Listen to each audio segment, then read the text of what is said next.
કેમ રાજ શેખાવતજીને લેવાય ત્યાં બોલવા ના આપ્યા, યુવરાજભાઈને બોલવા ના આપ્યા? સંકલન સમિતિ છે કોણ? સમાજે થોડું સંકલન સમિતિને હક આપ્યો છે કે તમે આમ કરો કે તેમ કરો? ટાઈમ ઉપર ટાઈમ જ આપ્યા. સંકલન સમિતિ હવે શું કરે છે ને હું નિર્ણય લેવા જોવા આવી છું કે સંકલન સમિતિને જો હકીકતની લડાઈ આપી હોત તો 16 તારીખે રૂપાલાભાઈને ફોર્મ ભરવા દેવામાં ન આવત. એ તો બધું ઠંડુ પાડી દીધું. આટલું મોટું મહાસંમેલન યોજ્યું. મારા ક્ષત્રિય સમાજના ભાઈઓને અમે બહેનો આપણી જીત જ થઈ છે. હું મેસેજ કહેવા માંગુ છું કે મારા ભાઈઓ ત્યાં ભૂખા તરસા જે આવ્યા હતા ને એ અમારા બહેનો દીકરીઓ માટે આવ્યા હતા, નહીં કે સંકલન સમિતિ માટે કોઈ આવ્યું હતું. સંકલન સમિતિને એમ હોય ને કે અમારી માટે આવ્યું હતું તો ભૂલી જાજો. આ તો અમારા બહેનો દીકરીઓની લડાઈ માટે આવ્યા હતા ત્યાં અને આખા ક્ષત્રિય સમાજને ગુમરાહ કર્યો. પદ્મિનીભાઈ એકલા લડશે હવે આગળ? જી ના, હું શું કામ ભાઈ એકલી? બરાબર, એકલી શું? એ લોકોને એ તો કરું તો મને એકલી તો પાડવી હતી. બરાબર, અમારી લડાઈ જે છે હજી આગળ જોશું અમે શું કરું કે શું નહીં કરીએ, પણ જે હકીકતની લડાઈ હતી એ પૂરી થઈ ગઈ. જે અમારે આંદોલન કરવું હતું એ ટાઈમ વયો ગયો. આજે ફોર્મ ભરાઈ ગયો. કાયદા કાનૂન એટલા કડક છે. મારા ભાઈઓને હું કોઈને એવા ઉશ્કેરાવીશ નહીં કે કાલ સવારે એને હેરાન થવું પડે. ક્ષત્રિય સમાજ કોની સાથે છે હવે? એ ક્ષત્રિય સમાજને જોવાનું છે. હવે એનું આંદોલન એટલું જ રહેશે કે આગળ જોવા જઈએ તો આ લોકો હવે કોંગ્રેસ ભાજપ સામે આવી ગઈ છે. હવે આમાં બેનું દીકરીનું કઈ રહ્યું જ નથી. હવે તો આમાં રાજકારણ આવી ગયું. બરાબર છે. હવે તો હું જઈને અંદર પ્રશ્ન કરું છે કે શું કરવાનું છે. સમાધાનની વાત થશે તો સમાધાન તો આજે નહીં ને. હવે એ તો સમાધાનની કોણ કે છે? સમાધાન વાત થાય તો રેડી છે સમાજ? ના, સમાજ તો આજે પણ રેડી નથી, કાલ પણ રેડી નતો ને. પણ સમાજ હવે હેરાન થઈ ગયો છે. સમાજને હેરાન કરી નાખ્યો, ગુમરાહ કરી નાખ્યો. સમાજ હવે કોઈ રસ્તે જઈ શકે એમ નથી. બરાબર છે. આજે કાયદા કાનૂન એટલા કડક છે કે અત્યારે હું મારા ભાઈઓને એમ કહી શકું એમ નથી કે આંદોલનમાં નીકળો.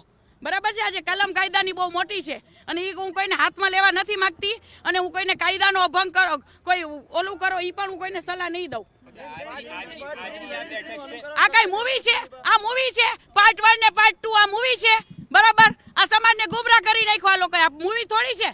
તો પાર્ટ 2 ને પાર્ટ 1 કરતા હતા. ક્યાં ગયો પાર્ટ 2 તમારો? અને ઓલા તૃપ્તિબા ક્ષત્રિયાણીઓ ઇતિહાસ રચશે. 350 ફોર્મ ભર્યા ફોર્મ કહીએ શું થયું? કાંઈ ન થયું.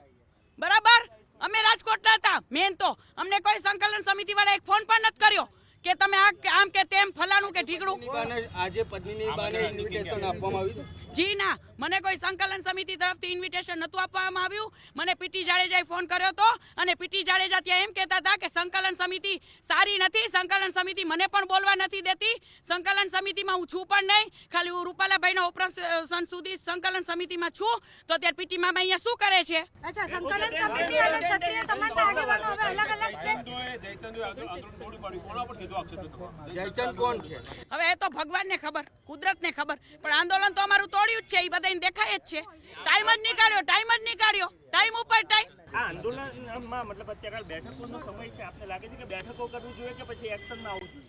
એક્શન જ લેવી જોઈએ ને. એક્શન લેવાનો ટાઈમ નીકળી ગયો. આંદોલન 24 કલાક 48 કલાકનું હોવો જોઈએ. જેને રિઝલ્ટ લેવું જોઈએ એ 24 કલાક 48 કલાકનું આંદોલન હોય, નહીં કે આટલો ટાઈમ નીકાળવાનો. 16 તારીખે ફોર્મ જ શું કામ ભરવા દીધું?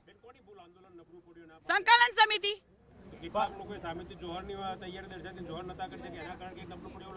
ના, જોહર તો બેનો કરવાના જ હતા ને. અટકાયત કરી હતી બેનોની. બેનો જોહર કરતી. બેનોને હું ઓળખું છું. બરાબર જી. હવે એ તો ખબર નહીં. એ જ નથી વિચાર આવતો. પેલા એવા નારા લગાડતા હતા કે બીજેપી તુજસે બેર નહીં, રૂપાલા તેરી ખેર નહીં. તો હવે કોંગ્રેસ નું આવી ગયું. બરાબર, તો શું ખીચડી શું પકાવે છે?